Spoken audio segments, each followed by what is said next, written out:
ආයුබෝවන් මේනෙක් සංස්කෘති විකාශයයි. මෙන්න දැන් ලැබුණු පුවතක්. මීගමුව බන්ධනාගාරය තුළ ඇති වූ ප්‍රචණ්ඩකාරී සිද්ධිය සම්බන්ධයෙන් විධිමත් හා හුරුල් විමර්ශනයක් සිදු කිරීමට විශේෂ කමිටුවක් පත් කිරීමට අමාත්‍ය මණ්ඩලය අනුමැතිය ලබා දී ඇත.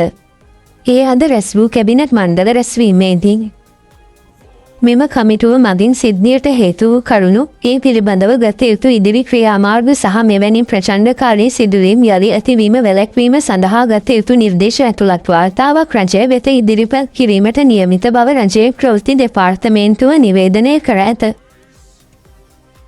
අදාළ කමිටුව සඳහා පත් කරන ලද විමර්ශන කමිටුවේ සමාජිකයින් වශයෙන් විශ්‍රාමික ශ්‍රේෂ්ඨ අධිකරණ විනිසුරු ප්‍රියන්ත ප්‍රනාන්දු සභාපතිවරයා ලෙසත් විශ්‍රාමික අතිරේක සොලිසිටර් ජනරාල් ජනාධිපති නීතිඥ මිලින්ද ගුණතිලක සහ ජනාධිපති නීතිඥ මොහන් මීරකොන් සමාජිකයින් ලෙසත් පත් කර ඇති බව සඳහන්.